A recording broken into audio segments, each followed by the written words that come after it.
नमस्कार, आप देख रहे हैं इंडिया डेली लाइव और आपके साथ मैं हूं प्रिया खरे। उत्तराखंड डेली लाइव में आप सभी दर्शकों का स्वागत है। रुक करते हैं खबरों की ओर। मुख्यमंत्री पुष्कर सिंह धामी ने देहरादून में प्रधानमंत्री मोदी के मन की बात कार्यक्रम के 132वें एपिसोड को सुना। इस अवसर पर उन्होंने उपस्थित जनप्रतिनिधियों और नागरिकों के साथ कार्यक्रम के विभिन्न पहलुओं पर विचार साझा किए। मुख्यमंत्री ने कहा कि मन की बात कार्यक्रम प्रधानमंत्री नरेंद्र मोदी के द्वारा प्रारंभ किया गया एक अद्वितीय जनसंवाद मंच है, जो विश्व के किसी भी राष्ट्रीय अध्यक्षों के द्वारा संचालित सबसे लंबे समय तक चलने वाले प्रेरणादायी कार्यक्रमों में से एक है। मुख्यमंत्री ने कहा कि प्रधानमंत्री के प्रयासों से उत्तराखंड पर्यटन को नया आयाम मिला है।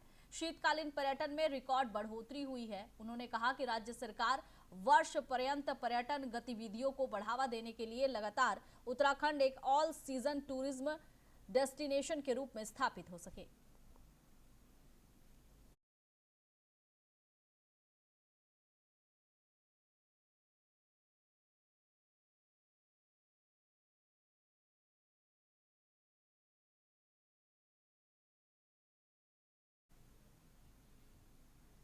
राजधानी देहरादून में बीजेपी के पंडित दीनदयाल उपाध्याय प्रशिक्षण महाअभियान के कार्यक्रम में मुख्यमंत्री पुष्कर सिंह धामी शामिल हुए। वसंत विहार में आयोजित इन कार्यक्रम में मंडल स्तर के कार्यकर्ता और पदाधिकारी मौजूद रहे। मुख्यमंत्री धामी ने कहा कि पार्टी के प्रशिक्षण अभियान चल रहे हैं और ये पूरे राष्ट्रव्यापी अभियान के तहत आयोजित किए जा रहे हैं। पार्टी की रीति और नीति को आगे बढ़ाने के लिए इस तरह के प्रशिक्षण कार्यक्रम आयोजित किए जाते हैं। हमारे विभिन्न महापुरुषों ने पार्टी को मजबूत करते हुए आगे बढ़ने का काम किया है। ये उनकी विरासत है, उन्हें संजोए रखना है। ऐसे कार्यक्रम से सरकार और संगठन के बीच में समन्वय बनाने में मदद मिलती है।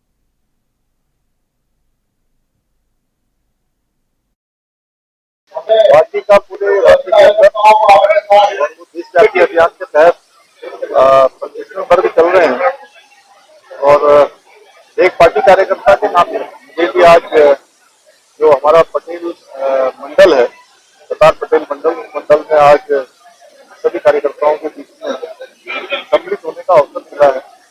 और ये जो प्रशिक्षण है, ये हमारे कार्यकर्ताओं को हर दृष्टि से जो संगठन की रीति नीति पद्धति है, विचारधारा है, उसको और मजबूत बनाने में बहुत योगदान देते हैं। अनेक प्रकार की जानकारियां देते हैं, बहुत सारे विषय विशेषज्ञ इसमें आते हैं और पार्टी की जो यात्रा है, उस यात्रा में अनेक लोगों का, अनेक महापुरुषों का योगदान यहाँ तक रहा है, उनकी तपस्या रही है, उनकी विरासत है, उसको आगे बढ़ाने की प्रेरणा देती है। राज्य सरकार के और केंद्र सरकार के जो कार्य हैं, उन कामों को आगे ले जाने की प्रेरणा देती है। साथ में संगठन सरकार के बीच में समन्वय बना रहे और लोगों की जो समस्याएं हैं, चुनौतियां हैं, उनका समाधान भी हमारे कार्यकर्ता इन प्रशिक्षण वर्गों में प्रशिक्षण लेकर कौशल से। उत्तराखंड के मुख्यमंत्री पुष्कर सिंह धामी ने विगत दिवस कार्यक्रम में शामिल होने वाले 3 पूर्व विधायकों और कई अन्य नेताओं को लेकर तंज कसा है। उन्होंने कहा कि ये सभी नेता भारतीय जनता पार्टी में नहीं थे, पूर्व में ही वो पार्टी से अलग हो चुके थे, उन्हें पार्टी से निष्कासित किया गया था। उन्होंने कहा कि इसे लेकर भाजपा के प्रदेश अध्यक्ष महेंद्र भट्ट ने पहले ही अपनी प्रतिक्रिया दे दी है। मुख्यमंत्री ने तंज कसते हुए कहा कि इन लोगों को जहां जाना था वहां पहुंच गए हैं। नहीं, वो कुछ अखबारों में ये आ रहा था कि भारतीय जनता पार्टी के कोई नेता शामिल हुए हैं। भारतीय जनता पार्टी का कोई नेता उसमें, हमारे प्रदेश अध्यक्ष जी ने कल ही बयान दे दिया था, उसमें तो कोई सालों साल से जो है कोई चुनाव लड़े हुए हैं, कोई दूसरी पार्टियों में थे, तो कहीं ना कहीं थे। और जहां उनको वैश्विक पर्यावरण पहल अर्थ आवर के अवसर पर मुख्यमंत्री आवास में 1 घंटे के लिए सभी गैर जरूरी लाइटें बंद की गई थी। इस पहल में मुख्यमंत्री पुष्कर सिंह धामी ने खुद भागीदारी की। मुख्यमंत्री ने कहा कि अर्थ आवर केवल एक प्रतीकात्मक पहल नहीं, बल्कि ये हम सभी को प्रकृति के प्रति अपनी जिम्मेदारी का एहसास कराने का एक सशक्त माध्यम है।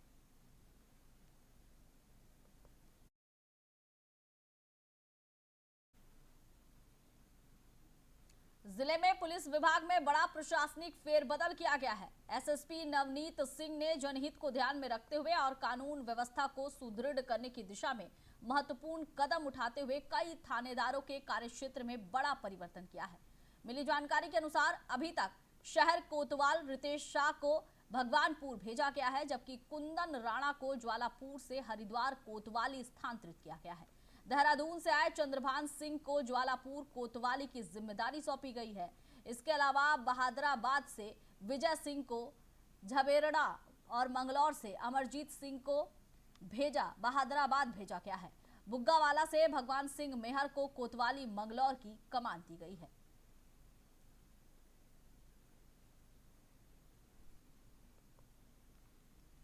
उत्तराखंड में एसटीएफ और साइबर पुलिस की बड़ी कार्रवाई में 3-4 साल से सक्रिय साइबर क्राइम नेटवर्क का भंडाफोड़ हुआ है।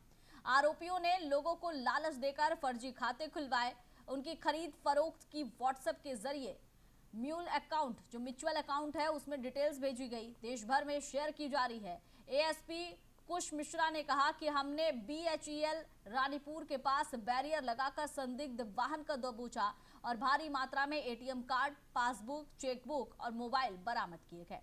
3 आरोपियों की इस मामले में गिरफ्तारी हुई है और भी बड़े नेटवर्क के खुलासा होने की संभावना जताई जा रही है। तो देखिए, देहरादून में एक बड़ी खबर सामने आ रही है। एसटीएफ और साइबर पुलिस ने मिलकर बड़ी कार्रवाई की है। इसमें फर्जी अकाउंट लोगों के बनवाए जाते थे और उनसे पैसे की निकासी की जाती थी। ये गिरोह एक बड़े नेटवर्क में चल रहा था। पुलिस को जैसे ही इस मामले की जानकारी मिलती है, पुलिस दबोच लेती है। 3 से 4 साल से ये नेटवर्क सक्रिय था, लोगों को लालच देता था, फर्जी खाते खुलवाए जाते थे, खरीद फरोख्त की व्हाट्सएप के जरिए म्यूचुअल अकाउंट में जो पैसे हैं वो ट्रांसफर किए जाते थे।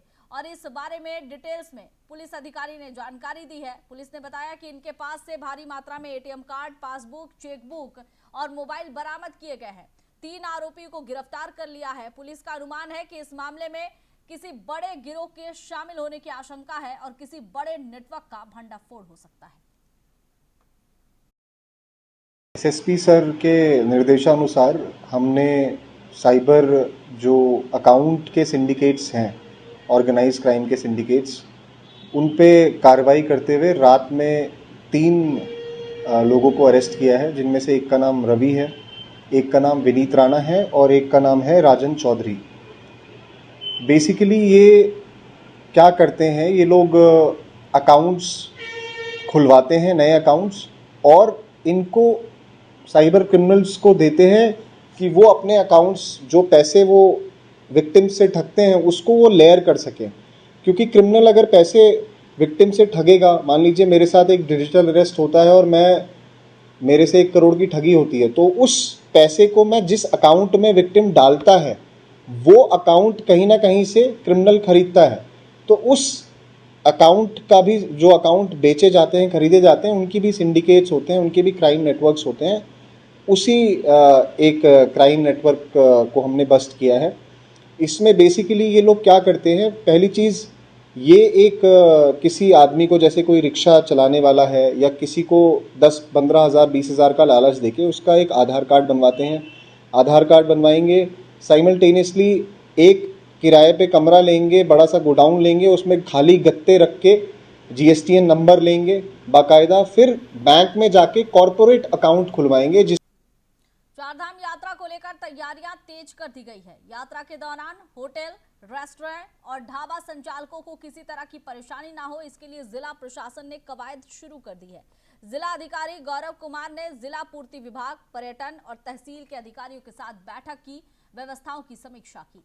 इस दौरान व्यावसायिक रसोई गैस के कोटे के सुचारू वितरण और ईंधन के वैकल्पिक इंतजामों पर चर्चा की गई। प्रशासन होटल, रेस्टोरेंट और ढाबा संचालकों के साथ समन्वय बनाकर उनकी समस्याओं का समाधान करने की योजना तैयार कर रहा है, ताकि यात्रा के दौरान श्रद्धालुओं को बेहतर सुविधाएं मिल सके और व्यवसाय भी बिना बाधा के चलते रहे। देखिए, अभी हमारी चारधाम यात्रा प्रारंभ होने वाली है। 23 अप्रैल को बद्रीनाथ जी के कपाट खुल जाएंगे और अभी जो वैश्विक संकट चल रहा है, उसके दृष्टिगत सभी होटल व्यवसायियों के साथ एक बैठक की गई, उनके इश्यूज़ को जाना गया। जो हमको सप्लाई प्राप्त हो रही है बी कमर्शियल, उसको कैसे हम रैशनलाइज करके दे सकें ताकि लोगों का काम चल सके। साथ ही वैकल्पिक ऊर्जा की स्रोत पर भी विचार किया गया, जिसमें पेरोल। और 22 अप्रैल से केदारनाथ धाम यात्रा की शुरुआत होने जा रही है और इसे लेकर रुद्रप्रयाग जिला प्रशासन पूरी तरह से एक्शन मोड में नजर आ रहा है। यात्रा को सुरक्षित और सुगम बनाने के लिए केदारनाथ पैदल मार्ग पर जमी भारी बर्फ को हटाने का काम युद्ध स्तर पर शुरू कर दिया गया है। जिलाधिकारी विशाल मिश्रा के निर्देश पर 60 मजदूरों की टीम लगाई गई है। इन्हें 2 हिस्सों में बांटा गया है, अलग अलग स्थानों पर तैनात कर दिया गया है। एक दल केदारनाथ धाम से नीचे की ओर, जबकि दूसरा छोटी लिंचोली से ऊपर की ओर बर्फ हटाने में जुटा है। खासतौर पर 6 प्रमुख ग्लेशियर पॉइंट्स पर जमा मोटी बर्फ को साफ किया जा रहा है। तो 22 अप्रैल से केदारनाथ यात्रा की शुरुआत हो रही है और इस यात्रा को देखते हुए प्रशासन अलर्ट मोड पर नजर आ रहा है। हर एक काम को युद्ध स्तर पर पूरा करने की कोशिश की जा रही है। जिला प्रशासन पूरी तरह से एक्शन मोड में नजर आ रहा है। यात्रा को सुरक्षित सुगम बनाने के लिए हर वो तैयारियां पूरी की जा रही है जिससे यात्रियों को किसी तरह की असुविधा का सामना ना करना पड़े। खासकर बर्फ को हटाने का काम युद्ध स्तर पर जारी है। जिला अधिकारी उनके निर्देश पर 2 टीम बनाई गई है और इस टीम में 60 मजदूर हैं। इन्हें 2 हिस्सों में बांटा गया है, अलग अलग स्थानों पर तैनात किया गया है। एक दल जो है वो केदारनाथ धाम से नीचे की ओर उन्हें काम पर लगाया गया है, जिससे सड़क मार्ग में जो बर्फ जमी हुई है उसे हटाया जा सके और यहां से श्रद्धालु बड़े ही आराम के साथ आगे बढ़ सके। जबकि दूसरा जो दल है मजदूरों का, उसे छोटी लिंचोली के ऊपर की ओर बर्फ हटाने के काम में लगाया गया है। इन 2 टीमों में कुल 60 मजदूर हैं जो युद्ध स्तर पर ये जो बर्फ की मोटी चादर जमी हुई है उसे हटाने में जुटा हुआ है। इस दौरान जो है ग्लेशियर पॉइंट्स पर जो मोटी बर्फ जमी है, देख सकते हैं आप तस्वीर के माध्यम से, जो टीवी स्क्रीन पर आपकी वीडियो चल रही है वहां आप देख सकते हैं कि किस तरह से मजदूर जो है वो जो बर्फ की मोटी चादर जमी हुई है उसे हटाने का काम कर रहे हैं। क्योंकि 22 अप्रैल से यात्रा शुरू हो रही है। केदारनाथ यात्रा में लाखों श्रद्धालु जाते हैं, उनकी सुरक्षा को ध्यान में रखते हुए युद्ध स्तर पर यह काम चल रहा है।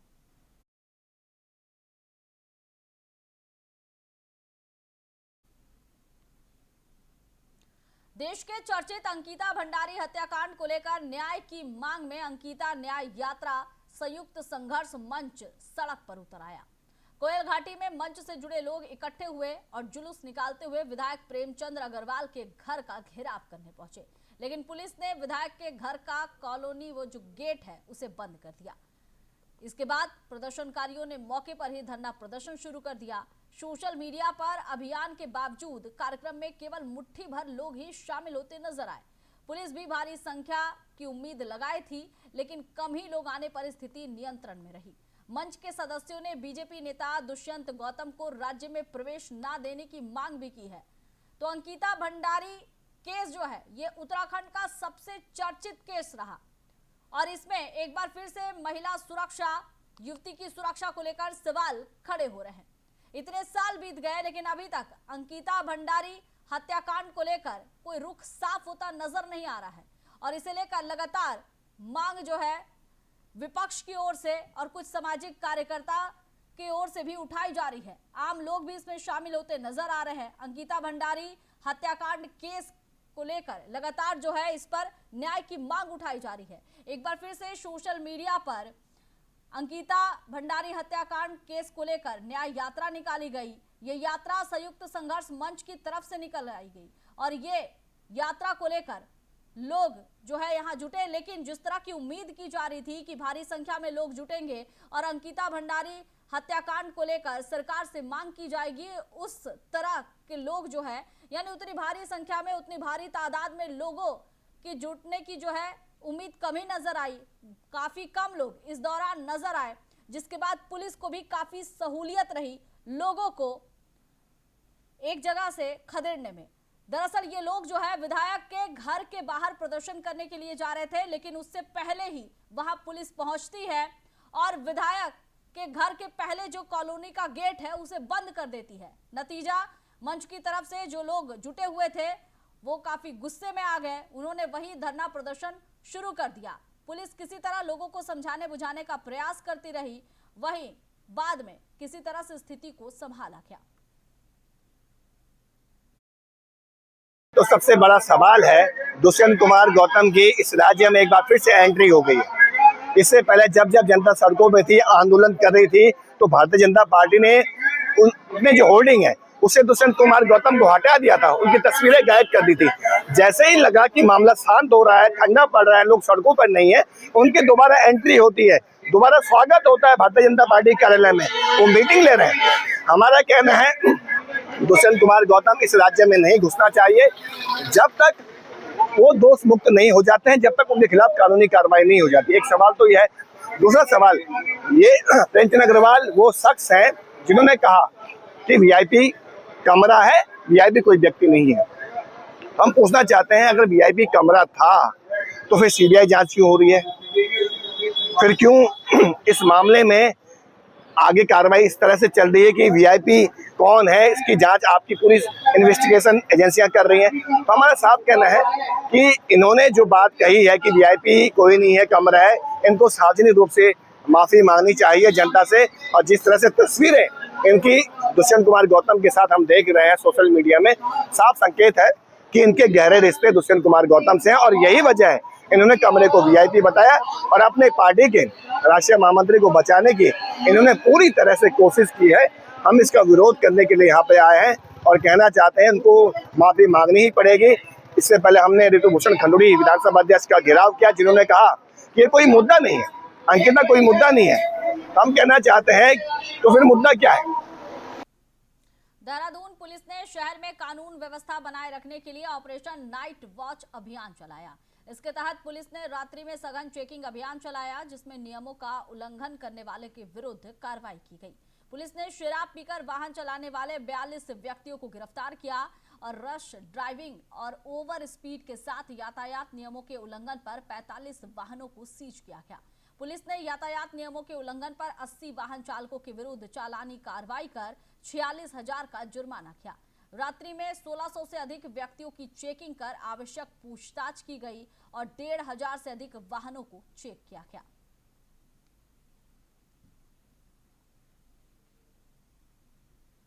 ऋषिकेश में सुप्रसिद्ध आयुर्वेद विशेषज्ञ और gold medalist doctor DK Shrivastava ने देहरादून स्थित SGRR विश्वविद्यालय में आयोजित अंतर्राष्ट्रीय सम्मेलन में मुख्य वक्ता के रूप में हिस्सा लिए। Uttarakhand state council for science and technology के द्वारा आयोजित इस 2 दिवसीय सम्मेलन में उन्होंने Ayurveda food and nutrition for lifestyle विषय पर अपना व्याख्यान दिया। डॉक्टर श्रीवास्तव ने अपने संबोधन में कहा कि मधुमेह, उच्च रक्तचाप, मोटापा और हृदय रोग जैसी बीमारियां तेजी से बढ़ रही है और इनकी मुख्य वजह असंतुलित आहार और जीवन शैली है। उन्होंने जोर देकर कहा कि आयुर्वेद में आहार को ही पहली औषधि माना गया है और सही खानपान से कई बीमारियों का नियंत्रण किया जा सकता है।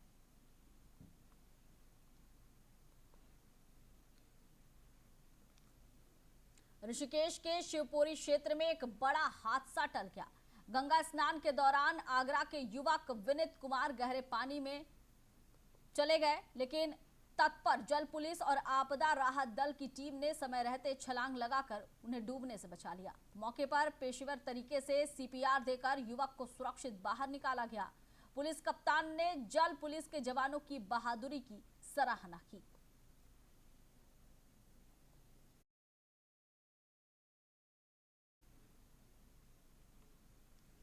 देहरादून से एक बेहद ही गंभीर मामला सामने आया है, जहां रायपुर थाने में पुलिस कस्टडी के दौरान PRD जवान सुनील रतुड़ी की संदिग्ध परिस्थितियों में मौत हो गई।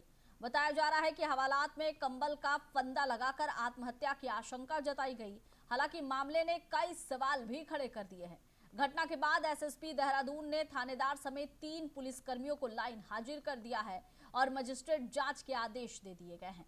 डॉक्टरों के मुताबिक जब पुलिस उन्हें लेकर पहुंची तब तक उनकी मौत हो चुकी थी।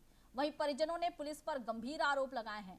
फिलहाल SSP प्रमेंद्र डोवाल ने इस मामले में मजिस्ट्रेट और न्यायिक जांच के आदेश दिए हैं। इस घटना ने पुलिस की कार्यशैली पर सवाल खड़े किए हैं। सुबह ड्यूटी के लिए निकल गए थे, फिर मैंने रोज शाम को जब मैं घर आई तब मैंने सोचा मेरे थोड़ी देर बाद ही आते थे। मैंने कहा आ रहे होंगे।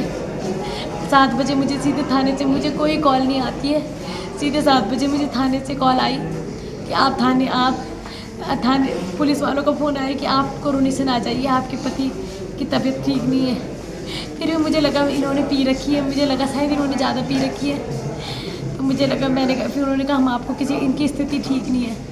मैं हॉस्पिटल आई तो इन्होंने मुझसे कुछ नहीं बोला, लेकिन फिर बाद में उन्होंने बताया कि जब मैंने उनसे पूछा तो उन्होंने कहा कि वो उनकी डेथ हो चुकी है।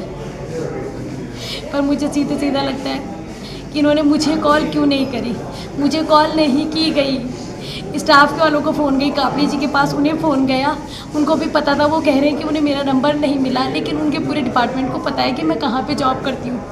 वो वहाँ मुझे किसी ने नहीं बताया, मुझे कोई खबर नहीं है, ठीक है। और मुझे सीधे 7 बजे ये फ़ोन आता है कि आपके पति की डेथ हो चुकी है, आप कोरोनेशन आ जाइए। उससे पहले की कोई इन्फॉर्मेशन नहीं है, जबकि 4:30 बजे मेरे पति कापड़ी जी को फ़ोन करते हैं। और आज ही हमें पता चला है कि पुलिस वालों थाने से कॉल आया मेरी दीदी को कि आप थाने पहुंच जाइए। जैसे ही मेरी दीदी पहुंचती है, उनको 7 बजे करीबन बताया जाता है कि वो मृत घोषित है, जबकि वो मृत घोषित पहले ही हो चुके थे। 6:45 पे मृत घोषित हो गए थे, लेकिन उन्होंने बाद में बताया। और उसके बाद उन्होंने मृत घोषित कर दिया। उसके बाद थाने वाले जितने भी वहाँ पे स्टाफ थे यहाँ पर मौजूद नहीं थे, अदर ही लोग थे, अदर ही स्टाफ वाले थे, वो वाले नहीं थे। यह घटना जब मृतक को हवालात में बंद किया गया तो आज दिनांक 28 मार्च को थाना रायपुर में हवालात में सुनील रतूड़ी की असामयिक मृत्यु के संबंध में सूचना हमें प्राप्त हुई थी। तत्काल पुलिस बल द्वारा उनको हॉस्पिटल भिजवाया गया, जहां पर डॉक्टरों द्वारा उन्हें मृत घोषित किया गया, क्योंकि काफ़ी गंभीर प्रवृत्ति का ये मामला है। इसलिए जो भी नेशनल ह्यूमन राइट कमीशन की ओर से जो गाइडलाइंस हैं उसका पूरी तरीके से पालन किया जा रहा है, और उसमें हम ये सुनिश्चित करेंगे कि इस पूरे घटनाक्रम की जाँच जुडिशियल मजिस्ट्रेट या मजिस्ट्रेटी जांच इसमें की जानी चाहिए। इसके साथ ही जो डॉक्टरों के पैनल से इस पूरे जो इनके जो पीएम है वो भी किया जाना प्रस्तावित है। सुबह ड्यूटी के लिए निकल गए। गैस आपूर्ति को लेकर राहत भरी खबर सामने आई है। खाद्य आयुक्त आनंद स्वरूप ने स्पष्ट किया है कि राज्य में गैस की डिलीवरी पूरी तरह से सुचारू है और स्थिति नियंत्रण में है। उन्होंने बताया कि वैश्विक स्तर पर पेट्रोलियम उत्पादों को लेकर कुछ समय के लिए दिक्कतें जरूर आई थी, लेकिन अब हालात सामान्य हो चुके हैं। घरेलू गैस के साथ साथ अस्पतालों और शैक्षणिक संस्थानों को भी नियमित आपूर्ति जारी है। खाद्य आयुक्त ने कहा कि व्यावसायिक गैस सिलेंडरों की सप्लाई भी अब व्यवस्थित कर दी गई है और 4 धाम यात्रा को देखते हुए केंद्र सरकार से अतिरिक्त गैस की मांग की जाएगी। उन्होंने लोगों से अपील की है कि अनावश्यक बुकिंग से बचें और किसी भी तरह की घबराहट न फैलाएं। जैसा आप सभी लोगों को विदित है कि जो विश्व की परिस्थितियां इस समय विद्यमान हैं, उसके चलते जो है हमारे यहाँ जो पेट्रोलियम और उसके उत्पाद हैं उनमें थोड़ा कठिनाई आई थी, लेकिन उसे जो है भारत सरकार और प्रदेश सरकार के प्रयासों से काफ़ी हद तक कम किया गया है। और जो घरेलू गैस की आपूर्ति है, आपको पता है कि वो शुरू से ही हमारे यहाँ पूर्ण मात्रा में अवेलेबल है। व्यावसायिक कनेक्शंस पर रिस्ट्रिक्शंस लगाए गए थे, जो धीरे धीरे शिथिल किए जा रहे हैं। सबसे पहले जो व्यावसायिक कनेक्शंस थे वो केवल अस्पतालों और शैक्षणिक संस्थाओं को ही दिए जा रहे थे। उसके बाद 20% की अतिरिक्त आवंटन किया गया। जो हमारे चूँकि पर्यटन प्रदेश है तो वहाँ रेस्टोरेंट, ढाबे, होटल और इस तरह के जो छोटे दुकानदार थे जिनको व्यवसायिक कनेक्शन के माध्यम से कर रहे थे, उनके लिए हम लोगों ने व्यवस्था की। पेइंग गेस्ट, जो छात्र बाहर से यहाँ कहीं प्राइवेट में रह रहे थे हॉस्टल के अलावा, उनके लिए व्यवस्था की गई। तो 20% उत्तराखंड में मौसम ने फिर करवट ली है। भारत मौसम विज्ञान विभाग के अनुसार 29-30 मार्च को राज्य भर में बारिश, गर्जन और ऊंचाई वाले क्षेत्रों में बर्फबारी की संभावना है। उत्तरकाशी, चमोली, पिथौरागढ़ जैसे जिलों में ज्यादा असर रहेगा। तेज हवाएं और खराब मौसम से पर्यटन और जनजीवन प्रभावित हो सकता है। अप्रैल की शुरुआत तक मौसम अस्थिर रहेगा, इसलिए यात्रियों और ट्रैकिंग करने वालों को सावधानी बरतने की सलाह दी गई है।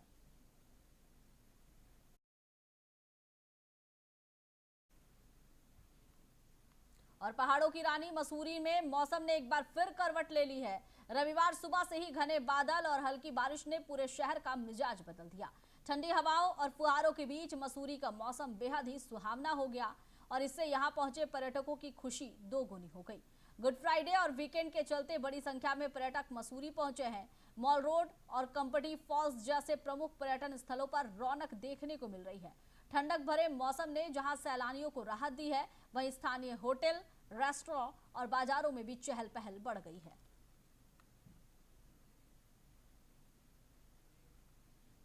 फिलहाल इस बुलेटिन में बस इतना ही। आप देखते रहिए इंडिया डेली लाइव। नमस्कार।